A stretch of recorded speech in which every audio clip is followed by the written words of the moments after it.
unknown aerial objects, otherwise known as UFOs, may not be finished after all. The civilian contractor for the program was Bigelow Aerospace, which is based here in Las Vegas.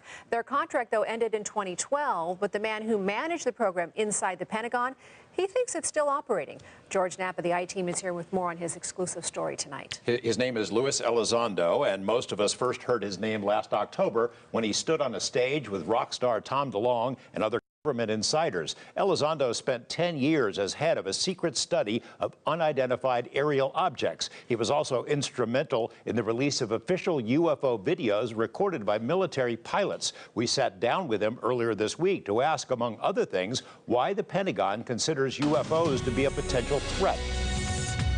Is it a threat? And if it's a threat, is it Russian? Is it Chinese? And yet, these are all normal questions you would ask, whether you're dealing with terrorism or weapons of mass destruction or any issue du jour, right? National security issue du jour.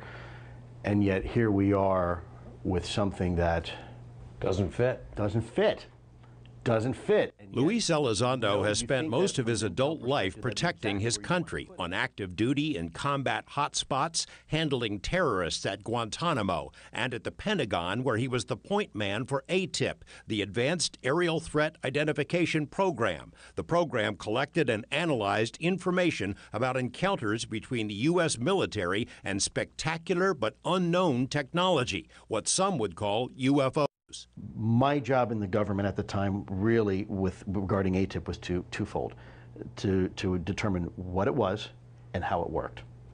Not really focusing on, as I said before, who's behind the steering wheel or their intent. I figured if we can answer at least those two first things, everything else we'll be able to explain later. Elizondo says even his immediate supervisor in the Pentagon was unaware of the program. The word threat is built into the name ATIP, and even though the unidentified craft being reported didn't launch an Independence Day type attack on humanity or zap major cities with death rays, the Defense Department had to consider the possibilities. The so-called Tic Tac UFO, for instance, was detected over several days in 2004 by personnel with the USS Nimitz battle group off the coast of San Diego. It didn't attack, but it demonstrated vast superiority over America's most advanced defense systems. I think if you were to take this issue that we've seen, you have something coming into our airspace, or the airspace we control, that has maybe a Russian star on the tail or has North Korean tail numbers, I think people would have a much different reaction and response, because there's something we can identify and say, that is in our airspace and shouldn't be here. You DOD, you CIA, you DHS have the responsibility of protecting us. How did this happen? And yet, here we have that same scenario, but there are no flags and tail numbers on the tail. In fact, there may not even be a tail on some of these things.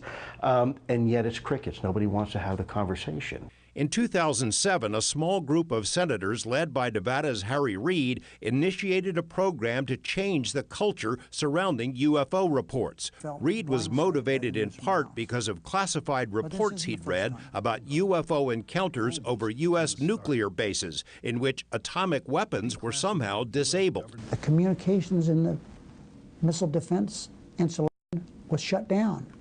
Didn't happen once, more than once. We have things in ships at sea. These things in the water, what is that? The program set up by the Pentagon to assist ATIP was housed at Bigelow Aerospace in southern Nevada. The contract ended in 2012, but Elizondo believes some version of the study is still ongoing. He thinks it makes sense to study Tic Tacs and other UFOs and compares it to how you might react if someone pierced your home security system. The first thing you do as you come down your stairs, as you look in your living room, you see muddy boot prints in your living room on the carpet that weren't there the night before. Now, nothing's been taken out of your house, nothing's been disturbed, no one's been harmed, and yet every night, despite you locking the front doors and the windows and turning the alarm on, there are muddy boot prints that keep showing up on your carpet. Now, is that a threat? One other reason it's seen as a potential national security issue is that Lou Elizondo and Senator Reid say they've seen indications that both Russia and China are studying this as well. And if our adversaries figure out the technology before we do, it could be trouble. Tonight at 11, what about those UFO videos? Are they legit? Much more to come. Oh, it's always so fascinating. Yeah. Yeah.